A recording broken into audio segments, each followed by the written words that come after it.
Azali nganga nzambe na archidiocèse biso ya Kisasa, nazali religieux missionnaire na Buka, mais nazali nganga nzambe na paroisse Saint-Benoît ya Lemba. Eza na Kisasa ezalawa na kobongola makanisi te ya yambo na lobi bolingo. Bolingo yambo epa ya ye moko moto apisinga bomo nzambe. Nzambe alinginga mingi. Yango wana yani na opesa ye ndenge Santo Paul auti koloba na litanga ya mibale ya mokoma lelo. Na kuzongisileka bolingo. Alo mususu eza te. Funa linga ye, soki na lingi ye te na koyeba kolinga baninga te. Soki na lingi ye te na koyeba pe kosala mosala te. Ya yambo eza bolingo. Na kolinga ye pe komo na nga fils la charité. Nazali mwana wa nzambe wa bolingo. Nzambe alinginga mingi na mona wango mokolo mokolo. Yango na sengi kolakisa bolingo epa ya nzambe na losambo na koyoka mikanda misantu pe na nzela ba sacramento efuna linga nzambe funa kangama na ye po na za pe religieux. Oya mibale ezali service to bengi yango na lopoto France service elingi koloba kosalela mokonzi. Service na ngai bomo ibanga mobimba ezali kosalela nzambe nalingi kosalela epo alinginga mingi abikisi ngai mingi na makambo ebele ifo na salela ye kino suka. Donc na nyonso na utu koloba yango na makambo mabota, donc tobengi la famille ya mibale na bilenge makambo éducation pe ya misato makambo etali développement. Vraiment côté wana nalingi kosalela nzambe ti na suka. Oya misato ezali nde elikia na utu pe koloba yango na lobaki yango pe na Kisasa. Omoni ke na bandi bonganga nzambe na tango ya mobulu mikaratano ya politique na mboka na biso na fêté 25 ans toujours na kati ya mikaratano na lobi nzambe elakisi nini me natali Yesu ye moko ayokaki pasi alakisi biso tozala na elikia tozala na elikia minyoko ekozala pasi ekozala me na sengi kozala na elikia pe kolakisa bato elikia wana parce que soki ngai oyo ngai moto na ndimi Kristo na ndimi kosalela ye soki na bwaki elikia bongo mondimi bongo oyo ayebaka nzambe te. Donc oyo ya suka ezali elikia na sengi koza moto ya elikia okoba kolendisa ba Kristo babwaka elikia te lobi pe koza mokolo. Nayaki na France mbala yambo na 1990 donc toloba 90 mingi bana na biso o bazana diaspora soko tuni bango kena losambo na kenda sute losambo awa ezaka malili ezaka malamu te souci na nga bonganga ezaki kosangisa bango depuis 90 pe tango na batindaki ngai baaffectaki ngai na travaillaki na Grigny kuna na 91 pe naza kosala misa j'étais parmi baumonier ya diaspora congolaise na Blanc-Ménil. Alors tant na monique komi na Paris esika wapi na ko benda bango nyonso na yango na fixaki bango na bi na benga ki bango pona kabola esengo na zana yango mais pe ya mibale po baye banzambe ba sangana na bandeko. Donc esengo na zana yango ezani ko mono bango baye ba so nzela ya nzambe po mingi bazo sambela esute baso ba kumola na banzela suki ya wapi na vite mais esengo komona bango boy komono bino ke bosani nzela ya nzambe te atako bozolia tongo pokwa midi atako bozana metro atako bozana nyonso boyibi kupira courant te boyibi ngungi te mais boyibi nzela ya nzambe tala esengo na za yango komono te o tolonaki ebimisi mbuma kitoko okati na bino basu bazokoba kosambela pe esengo ya mibale komono te atako nazongaki na mokili mu Afrika na Congo na biso koya boye nakutana lisusu na bandimi oyo natikaki na 2007 bazali kosambela bazoyemba kitoko na baadoration nyonso na moneri na biso Mama Blanda tala esengo na zana yango komono ke bato ya libanda bakosi moto aloba te ke bayibi nzambe te te boyibi nzambe longoni na bino ya yambo nalandaka bino na Kisasa na radio ya mama ya solo eleka chaque dimanche lundi voilà nalandaka parce que Père Roger ye moko alobaka yango ke nga nazali parmi mola balandi ya radio ya mama tuna Judith ye moko ayebi ye nzambe apesa monoko ngai nzambe apesanga matoi ya kolanda ya radio ya mama ya yambo yango wana ya mibale ntango nayoka banouvelle na bino koyoka radio mingi mpenza priere ya bembole na ntongo oyoka nazali na Bruxelles nazali na Bordeaux nasepeli mingi donc omoni ke eza esengo mingi nakoloba nini na bino bato ya diaspora ya yambo bobosa na nzela ya nzambe te d'abord longoni ya po bobosani nzela ya nzambe te ya mibale bozolanda radio ya mama mokolo na mokolo po ezolendisa bino na sambo ya bembole na ntongo matangi pe malako pe malendisi ya ye moko Père Roger wawa pe komono te boyebi nzela ya nzambe ezali esengo pe ya mibale komono te bozali kokoba na nganga nzambe oyo senko oyo archidiocese atindeli bino abe Noël mpona ngai eza esengo makasi nakoyebisa ye en tout cas amipesa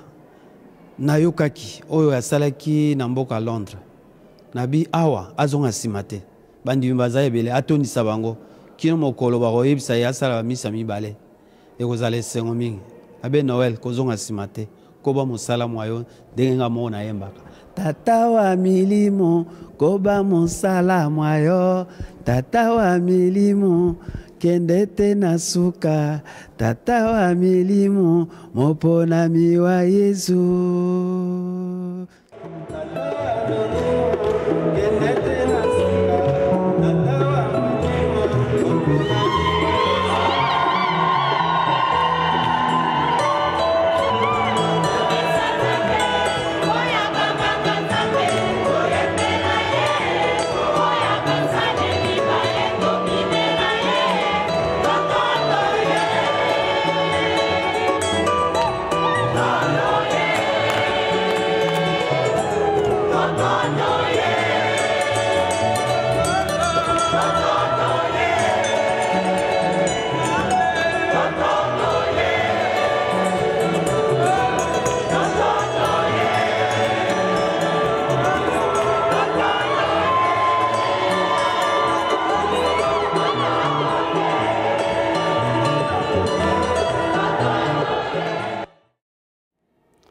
Mama Blanda nayebi te ti lelo ngai moko pe zoleka omoni ya Polo alobi nzemu kitoko foto ti yango na kati ya livret ya banzemu mama en fait nabelaki mwa mingi ntango nzambe apesi ngai lisusu pema ya bomoi nabi fona kumisa mosala oyo nzambe apesaki ngai toyimba banzembo ebele ya communion toyimba banzembo ebele ya kembo banzembo ya nganga nzambe ezalaka te ezalaka mingi te bakumisaka biso te or eza mosala moko kitoko soki nganga nzambe aza te talaka yango wana atalaki nabi en fait j'étais en train de glorifier Dieu mpona mosala nzambe apesaki ngai alors nzembo ebandi koya après nabi te fona koma nakomi mais ça a été j'ai fait presque 5 mois. So na komi après na bosani mélodie. So na komi na bosani mélodie. Elenge moko ya paroisse tant na monique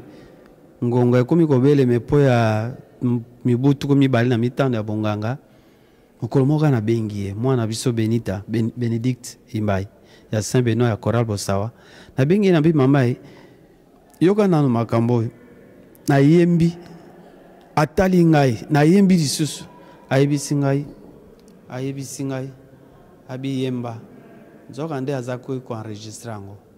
enregistrer mama Blanda akei lobi ayebisi ngai abi sango nzembo oyo tokoyemba yango na misa abi ya solo abi tokoyemba parce que tout est dedans nakutani na guitariste na biso moko papa Camille ayibisinga bi père nzembo oyo eza kaka nzembo te mais contenu ya maloba eza na kati yango ezosala kitoko ya nzembo na yo yo moko ozo réaliser yango te mais eza kitoko parce que il y a beaucoup de choses omoni bapakoli ngai mafuta po ya libonza ya misa bapakoli ngai mafuta nabikisa bakoni bapakoli ngai mafuta nabikisa batau ata yo moko mere musala na ngai yango wana libonza ya misa kolendisa batau talaka donc mere na koloba nini les gens m'ont aidé ya kolakisanga ke nzembo no ezali message ya musala na yo voilà donc ça c'est vrai je n'arrive pas à réaliser ça partout batu nazotinda batu mingi na WhatsApp soki bayoki yango babi mais eza kitoko mer talaka na ebite eza vraiment définition ezali ko résumer musala nzamba apesi biso et photos za la fière oza na kati ya libala zala fière oza soda zala fière oza politicien zala fière mais tikanga pena zala fière pona bonganga nzamba apesi ngai ote ya yambo na badiasa ba diaspora nyonso banso penza na pesi bango mbote na kobusa na bango te soki na ye naza déjà mwana ya Saint Bernard nazali mwana bino naza pe na koti na chorale disanga talaka na okoba musala elongo na père omoni na biso abe Noël message ya liboso yango wana mpona bana diaspora baya bakokuta na nzambe awa baya nzambe akolendisa bango baya nzambe akotelimisa bango po te babongisa mabota ma bango yesu atikala mwinda po ya bango message ya mibale po ya ekolo ya biso toyokana nzambe apesi biso ekolo kitoko atako pasi ezali mais toyokana tobongisa ekolo ya biso eza ekolo moko kitoko mpenza mpona bandimi banso ya yambo ya bana ya mama bana Radio Maria nalingi opesa bango merci mingi balanda radio wana elendisaka mingi eza ekole mobimba c'est une école de prière école d'enseignement école vraiment école esalisi bato ebele bato babongoli mitema Radio Maria même boyo basambelaka epa na biso te bakoma kolanda yango donc napesi baauditeur banso ya Radio Maria mbote mingi bakoba kokangama na Maria akoya kotala bango ndenge atalaki Elisabeth mpona bandimi banso ya paroisse na biso Saint-Benoît apesi kiro na ngai Jean-Claude Tabu na bavicaire na ye Père Serge Mavungu Père David Mboloko na sango na biso pe fils de la charité mais azolanda paroisse mosusu Père Justin bandimi banso ya paroisse Saint-Benoît bana lemba bato ebele na pesi bango mbote merci na yo moko mama Blanda na yo moko zule